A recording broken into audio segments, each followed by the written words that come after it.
pasar a Carmen Castel. Carmen nos ayudó montones en la primera parte del proyecto, en la parte de la evaluación de los sitios. Es una persona que sabe mucho sobre el tema. Carmen es historiadora y experta en arqueoastronomía, ¿ya? Y pertenece a la Fundación Ciencia Atacama, ¿ya? Ella nos va a presentar una ponencia, una charla que tiene que ver con más que una coincidencia, la explicación está en la arqueoastronomía, nos dice. Así que, ¿estás lista, Carmen? Sí. Ya, aquí los dejo, Carmen, ¿ya? Volvemos con más regalos. Hola, bueno, ya me presentaron, muchas gracias por estar aquí, les agradezco mucho que vengan a apoyar este hermosísimo proyecto. Bueno, más que una coincidencia, ok, perfecto, ya. Más que una coincidencia, la explicación podría estar en la arqueoastronomía, porque obviamente esto es una interpretación. Nosotros no podemos viajar al pasado para preguntarle a la gente si efectivamente lo que yo estoy viendo es lo que ellos en su momento trataron de expresar por medio de los distintos tipos de manifestaciones culturales que hay en la zona, ¿cierto? Principalmente el arte rupestre en toda su expresión. Entonces, me gustaría que a medida que se vaya desarrollando mi charla, ustedes me hagan las preguntas del caso. ¿Ahí se escucha mejor, parece? No tanto fífero.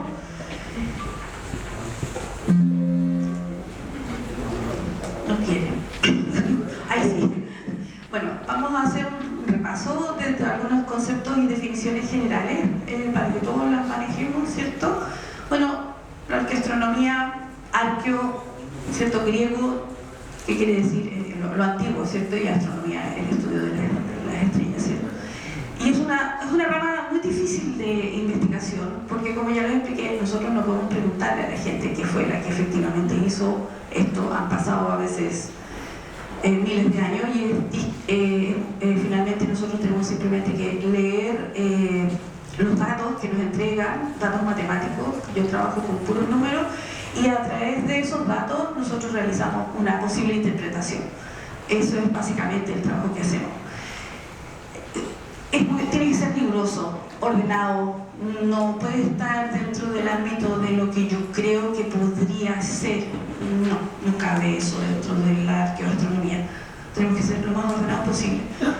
¿Y en qué me baso? ¿Dónde tengo estos números, estos datos, todo esto? Bueno, en los hallazgos arqueológicos donde yo realizo las mediciones in situ, ¿cierto? Con equipos especiales, que son brújulas de alta precisión, entre otras cosas.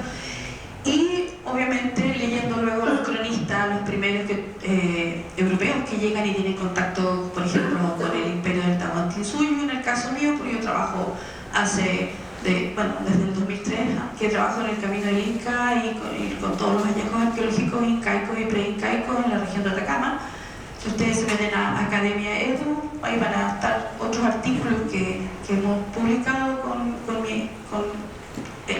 dentro del equipo al que yo pertenezco, porque no es mi equipo, yo pertenezco a un equipo de profesionales que son altamente calificados, mucho más que yo, ¿cierto? Y bueno, ¿y qué obtenemos de esos datos matemáticos y toda esta información? Nos podemos vislumbrar un poco qué es lo que ellos podrían haber pensado, creído, ¿cierto? Puesto.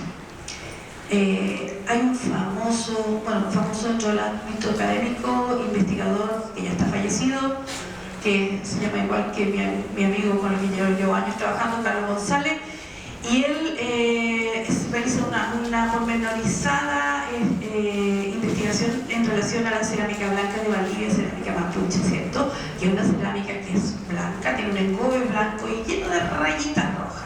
Resulta que él descubre que todas esas rayitas representan números y que todos esos números finalmente están asociados al paso aparente del Sol en la bóveda celeste durante un año. Entonces, efectivamente, el análisis nos puede dar ese tipo de información.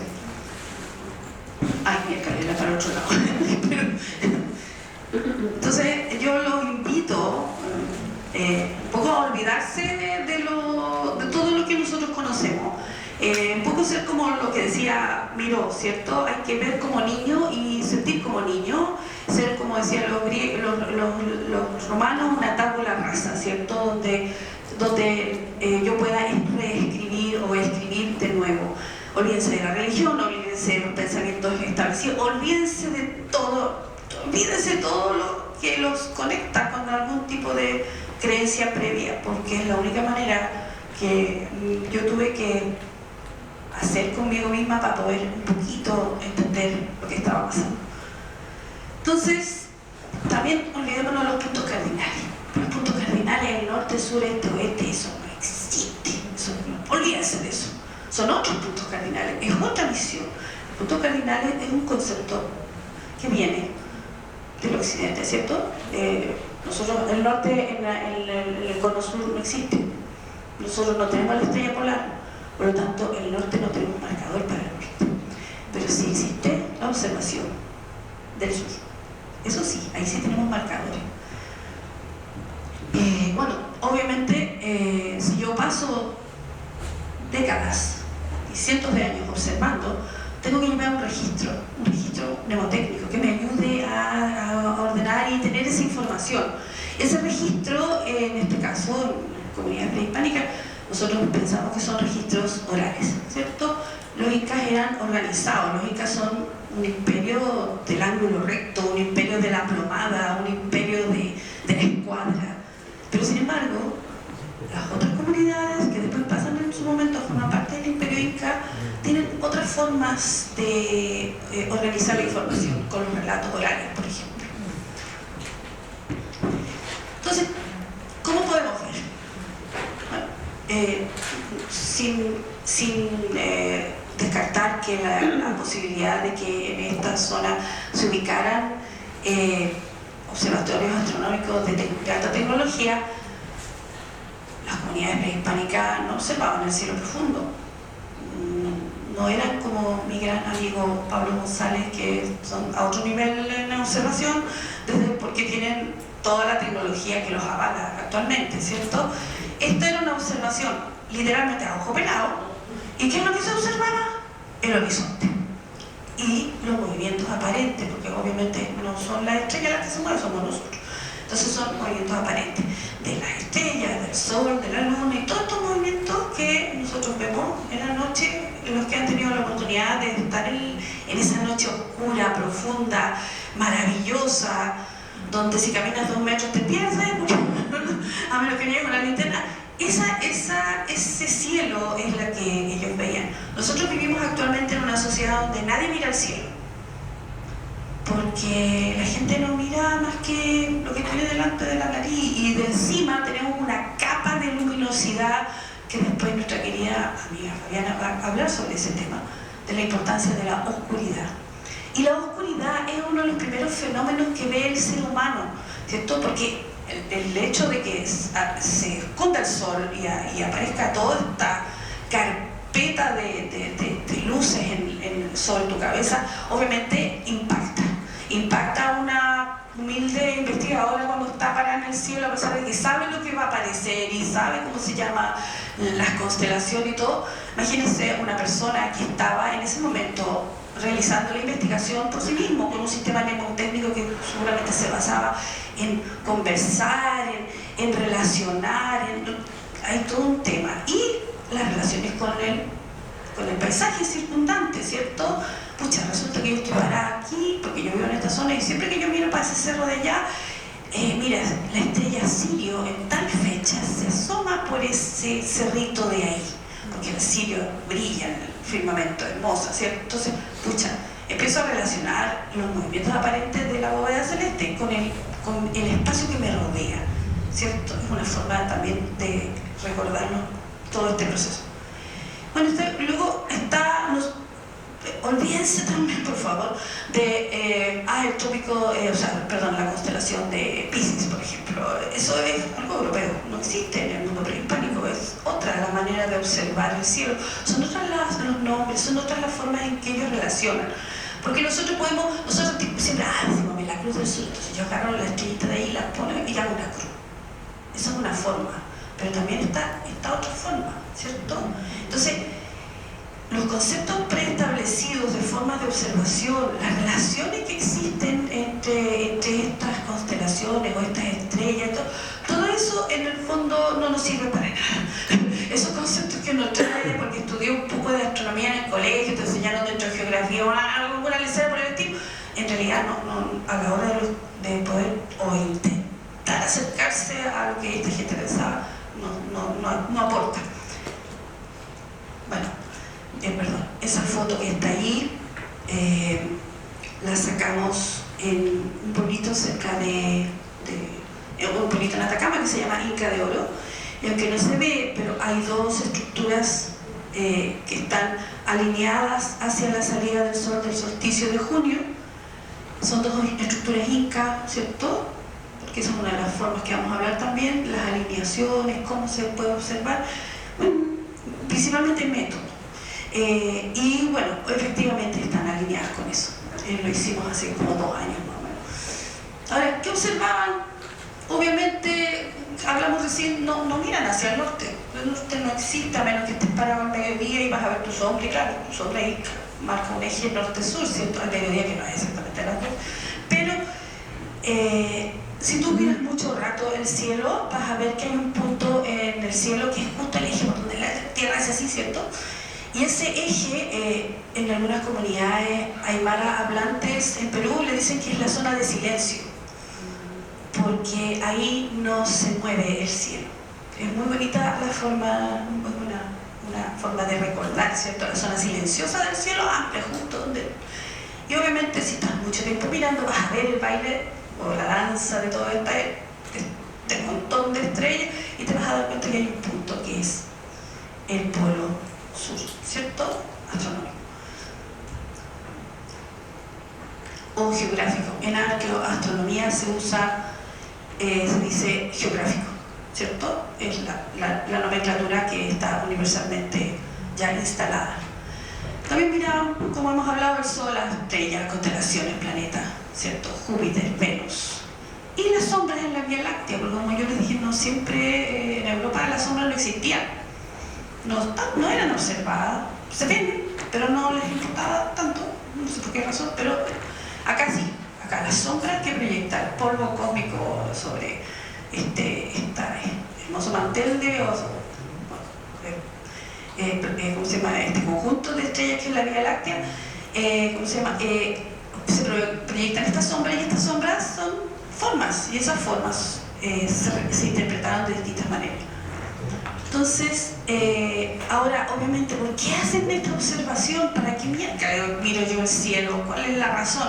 Porque resulta que la gente se da cuenta a lo largo del tiempo que existe una relación clara entre el nacimiento de los ¿cierto? No sé, de los llamitos, ¿cierto? Empiezan a parir las llamas. Entonces yo resulta que me doy cuenta que hay una fecha en que yo miro la estrella y hay ciertos, o miro el sol y el sol está en una posición específica de mi horizonte. Entonces yo, esa posición específica, flauta, mira, se produce cuando... ¿Qué es lo que pasa ahí? La posición específica se produce cuando pare la llama, o pare las llamas cuando se produce la posición específica en el cielo. Hay una relación. En el fondo ninguna es excluyente de la otra, porque como uno después con el tiempo se va a dar cuenta que esa visión cosmogónica es mucho más potente de lo que uno piensa, y que todo el cielo, los movimientos del cielo se replican en la Tierra. Por lo tanto, hay una relación directa. Y el calendario agrícola, o sea, el ser humano siempre ha necesitado saber cuándo miércoles tiene que poner la semilla en el suelo, porque si la pone antes, se le va a helar. Si la pone después, va a haber mucha sequía. Pucha, ¿cuándo la ponemos? ¿Cómo me acuerdo yo de cuándo tengo que poner la semilla en el suelo?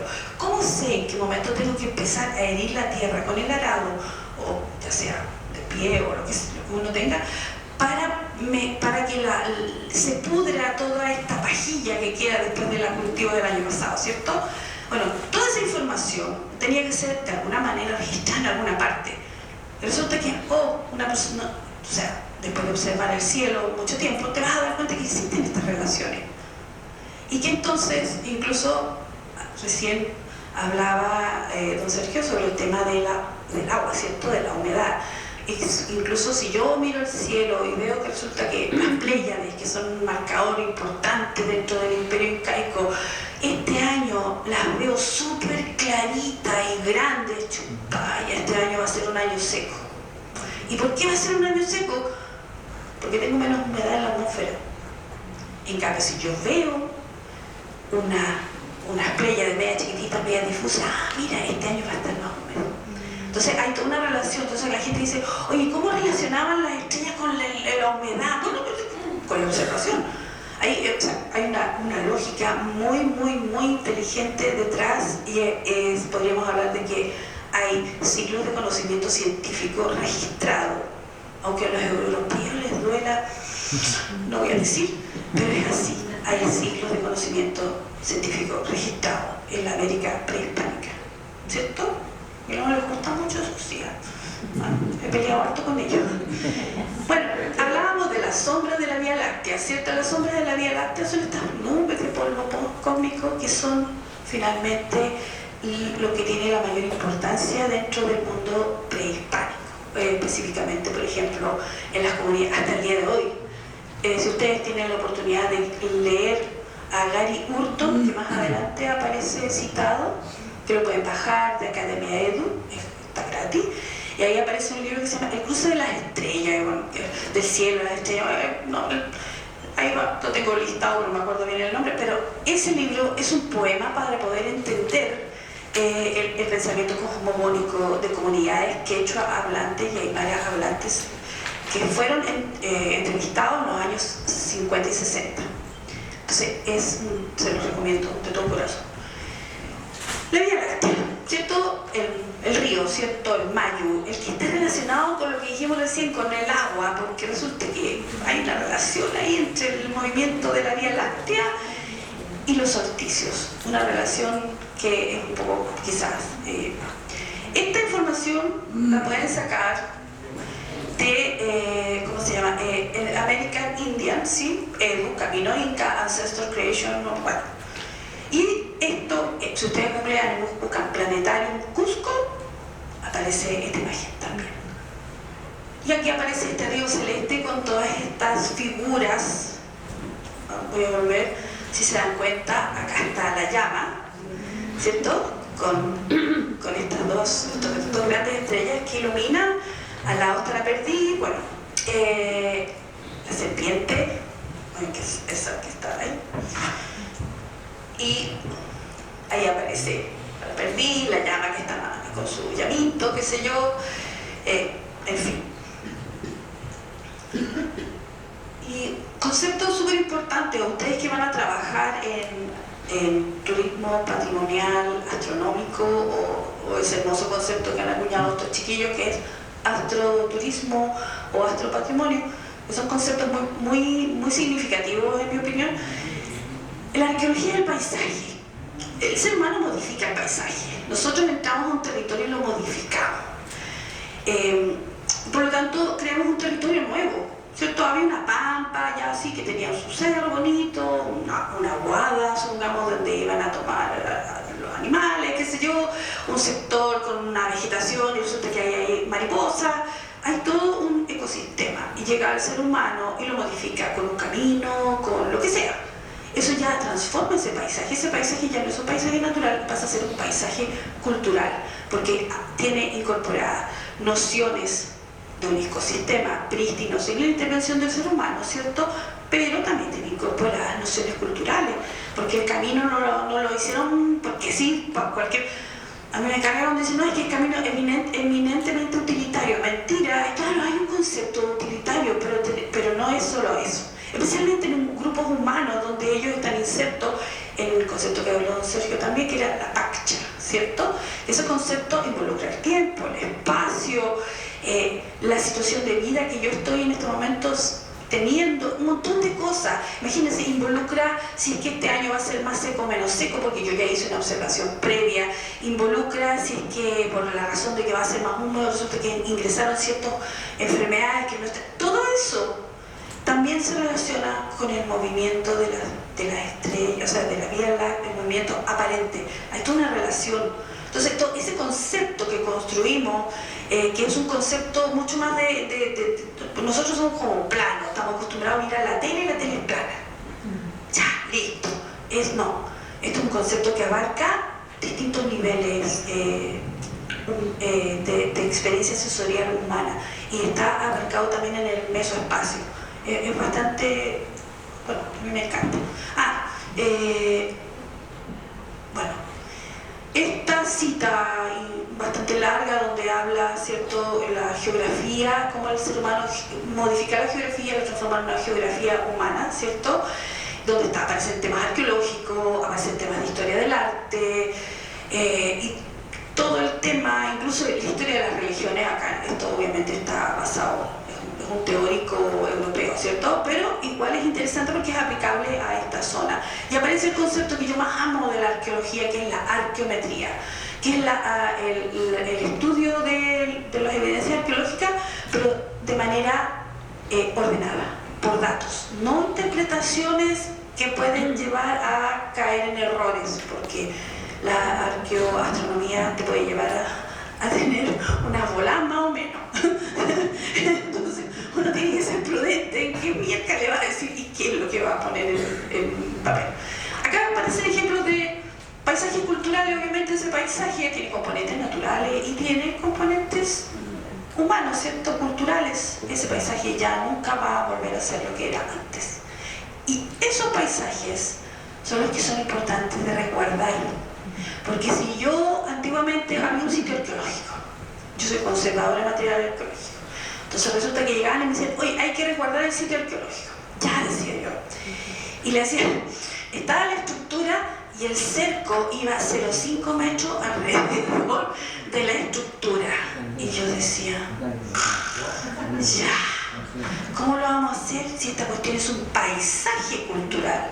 Porque si yo, en este paisaje cultural, se me ocurriera allá atrás poner una tremenda mina, ¿cierto? Supongamos, yo trabajo para la minería, así que tampoco puedo cumplir para el cielo, pero supongamos que a mí se me ocurriera hacer un tremendo hoyo, hacer una industria y tirarlo. ¿Cómo queda el paisaje? Entonces, la evaluación de los paisajes forma parte actualmente del Servicio de Evaluación Ambiental, donde y ahí invito a las autoridades, donde el Senatur y otras autoridades incorporan dentro de las líneas base la evaluación del paisaje, porque el paisaje puede ser modificado. Y un sitio arqueológico maravilloso, si tú le construyes a 500 metros una planta de celulosa, por ponerle un ejemplo, modificaste infatigablemente y el valor que tiene como patrimonio utilizable dentro del turismo obviamente es menor. Entonces no solamente el concepto es de proteger el sitio arqueológico como tal y construirle a 0,5, no, también es muy importante el evaluar y mirar el paisaje a su alrededor y ver los posibles riesgos que puede tener ese paisaje a su alrededor, ¿cierto? Construcciones de camino, ay no, que es súper medioambientalmente amigable hacer plantas solares. O sea, claro, pero modificas el paisaje total y absolutamente. Entonces, eso me gustaría, porque acá esta zona es una zona donde el paisaje es muy valioso en relación a los espacios abiertos, cómo se comportan los caminos, la posibilidad de visión que tiene uno de los geoglifos, ¿cierto? Tú no puedes mirar un geoglifo acá, tiene que haber una cierta distancia de admiración, ¿cierto? Donde tú puedas mirar esto. Bueno, todo eso forma parte de lo que hicimos dentro de este proyecto. Tratamos de hacer una evaluación de ese tipo. A ver, los ejes, yo les hablé que la convención eje norte-sur es una convención que nosotros no es de la América prehispánica, ¿cierto? Pero es interesante igual ver que siempre ustedes que estén frente a un sitio arqueológico, o por ejemplo hay un geoglifo, una línea bien grande, se posicionan con la brújula y van a tener el eje 0 o el norte, ¿cierto?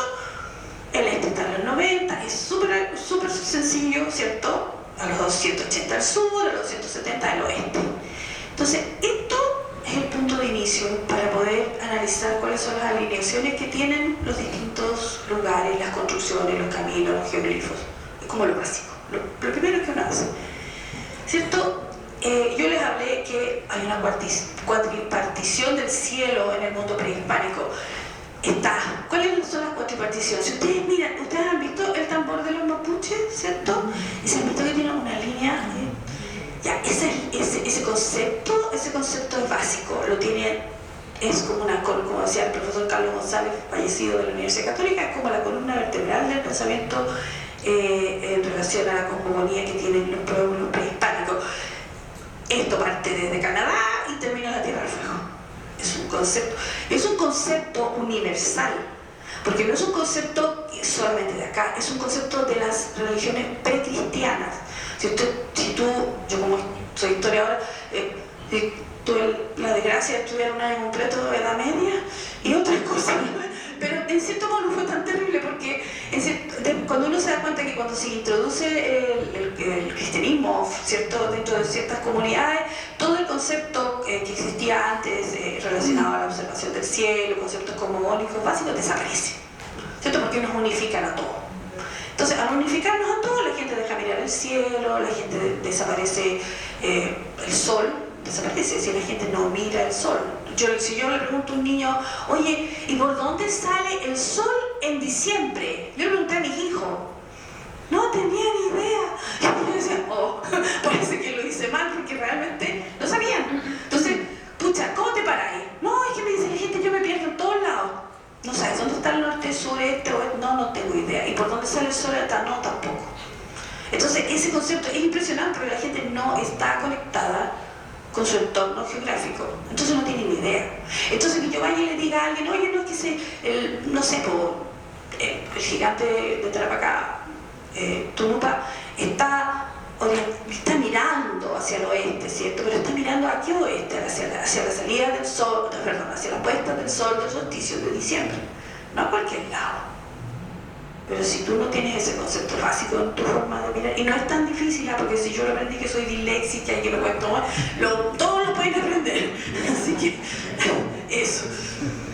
Y otra cosa, instrumento que yo ocupo mucho es la carta solar.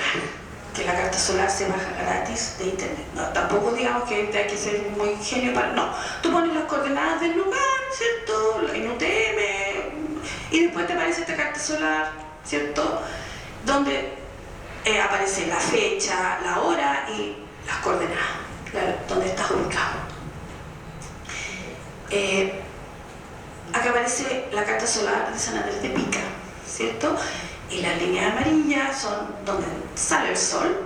Si ustedes se dan cuenta, yo allá arriba están las coordenadas, la latitud, longitud, qué sé yo, el tiempo, la hora que yo puse, el azimut, ¿qué es el azimut? El 0 a 360. El camino del Inca en Atacama tiene 20 grados de azimut magnético, 18,75 de azimut geográfico, con una corrección que se tiene que hacer. Entonces, pero si ustedes se cuentan 20 grados, o sea, yo trazo una línea de ahí hasta los 200. Ese es el camino del Inca en Chile en general. Es así, se comporta de esa manera. Eso no puede ser casualidad. No, y de hecho no es casualidad. Entonces, si ustedes se dan cuenta, y luego está allá abajo el 21 de diciembre, ¿cuánto? A los 116 grados más o menos. Y aquí el 21 de junio, ¿cuánto? A los 66 aproximadamente. Pero resulta que si yo tengo la salida del sol, supongamos que tengo dos torres acá, tengo una torre aquí y tengo una torre acá. Y yo digo, ya. ¿Qué fue lo que me pasó a mí cuando fui a mirar mis dos torres en Inca de Oro? Miré y dije, mira, fíjate que están justo alineadas a los 66 grados. Y detrás ahí en ese cerro había como una muesquita, así en el Cerro Peineta. Y por ahí salió el sol y se vieron los rayos y los rayos conectaron las dos torres.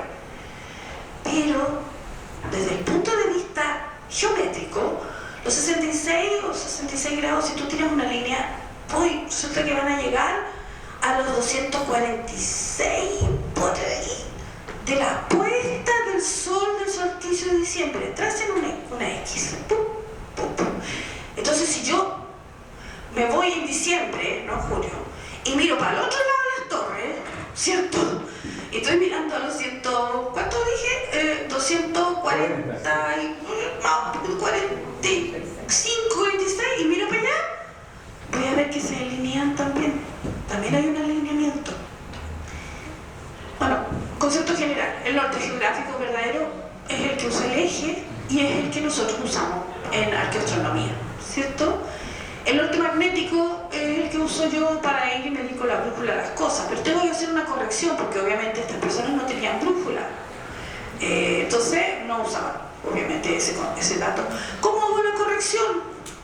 Bueno, es una operación matemática donde yo tengo el norte geográfico, ¿cierto? Y el norte magnético. ¿Por qué? Porque el norte magnético va variando. La Tierra es un imán y no siempre el norte magnético es para... Entonces cuando yo tomo el dato con la brújula y digo, ah, mira, tiene 20 grados de azimut, tengo que saber la hora, el día y toda la información para yo poder hacer después la corrección, que se llama de la declinación magnética, ¿cierto? Bueno, ahí está la fuente. Y ahora este ha sido el trabajo que nosotros hemos literalmente con el equipo al que yo pertenezco caminado los 196 kilómetros que van desde Río Frío, la zona de Llullayaco, hasta Copiapó, ¿cierto? Y en distintas épocas del año, y a lo largo de estas décadas, ya que ya estamos trabajando, el camino del Inca es una línea prácticamente recta en la Pampa y acá también es así.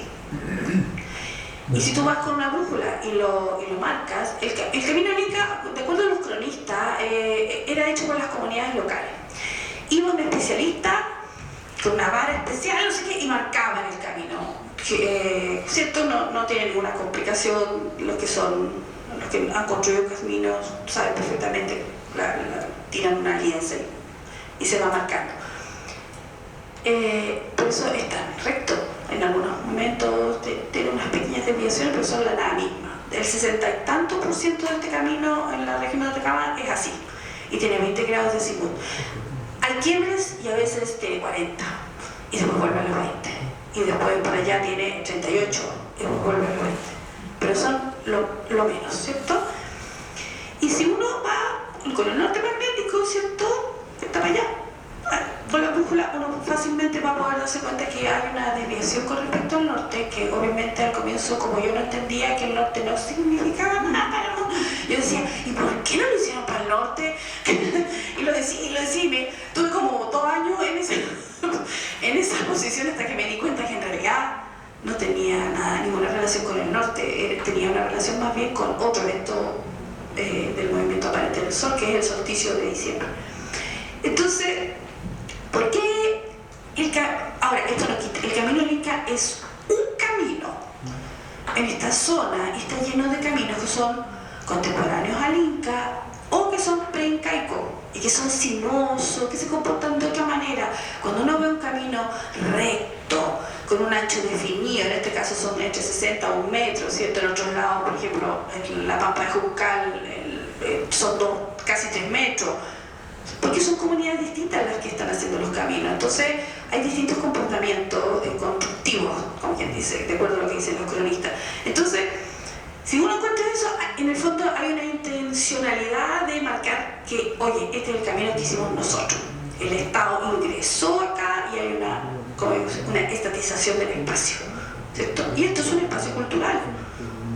Y al lado tiene una torre de alta tensión, que yo tuve la fortuna de sacar la foto, porque le pasaron una torre, un conjunto de torres le pasaron. Entonces, obviamente, el paisaje cultural ya no es lo mismo que era antes, ¿cierto?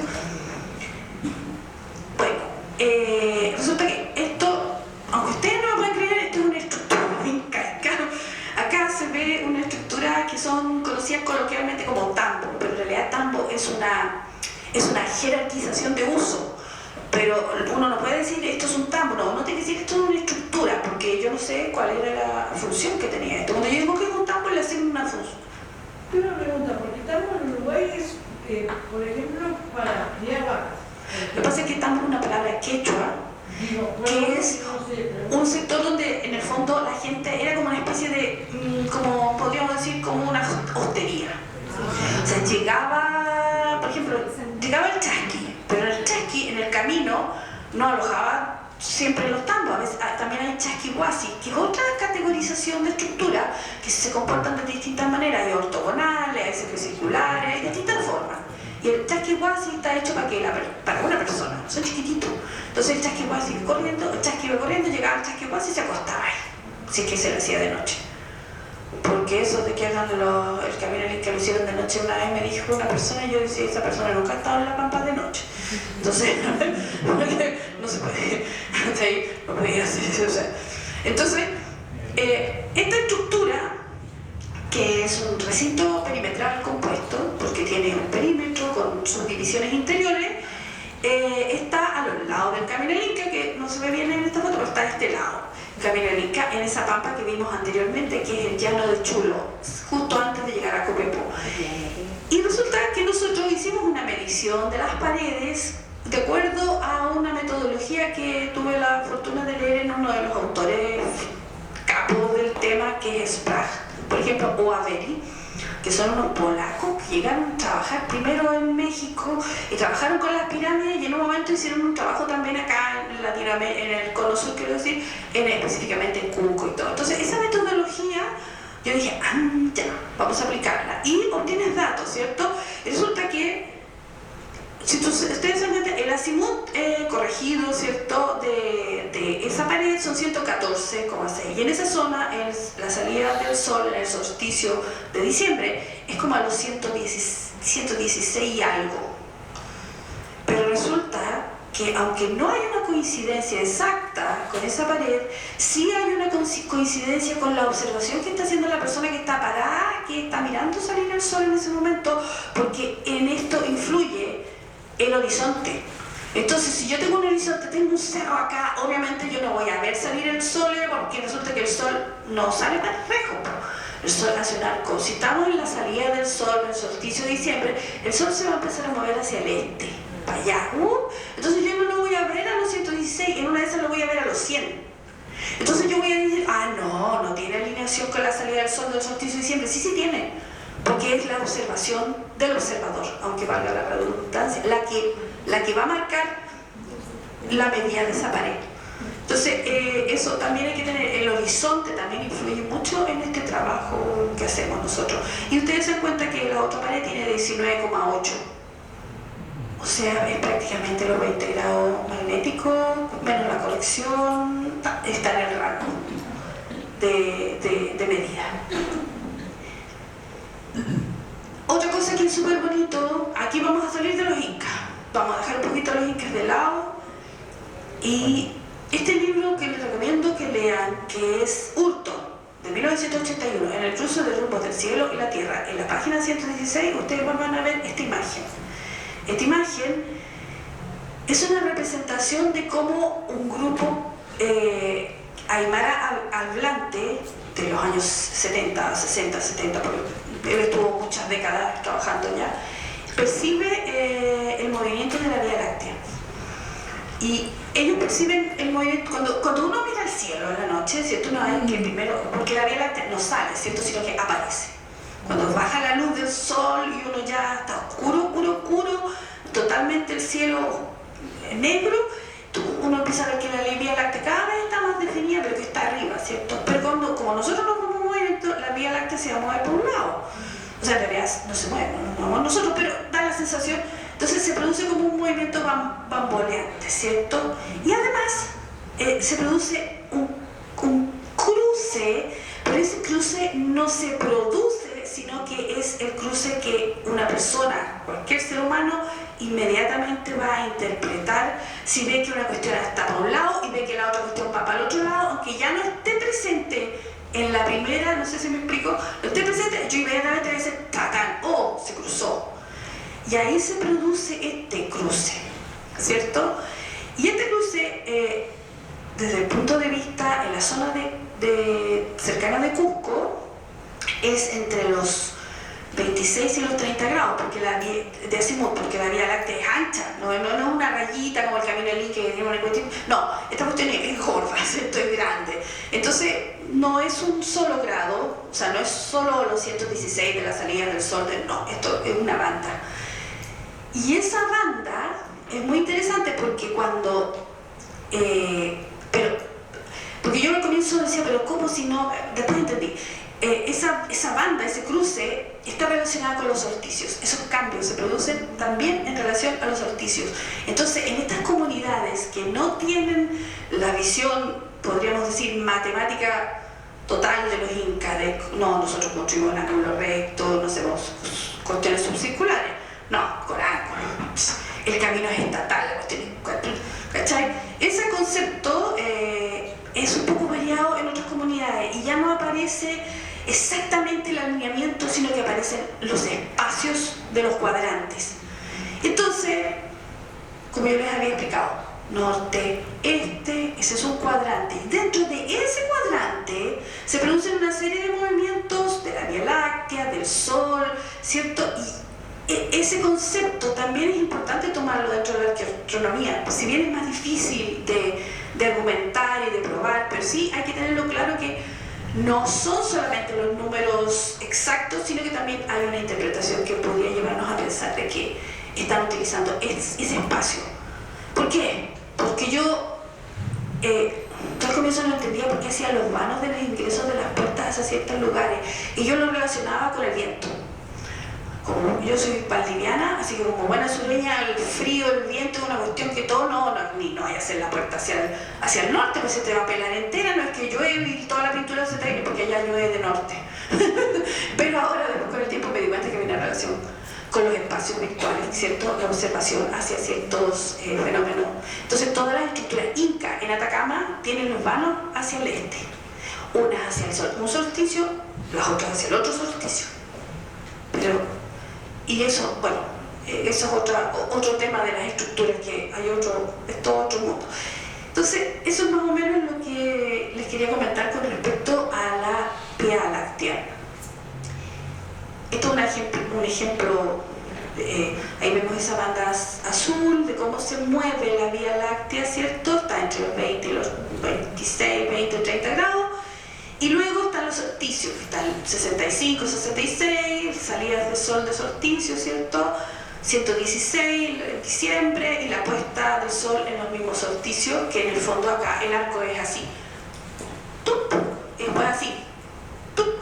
Pero luego yo hice este cruce para que veamos los cuadrantes, ¿cierto? Del espacio. Bueno, eso es. Muchas gracias.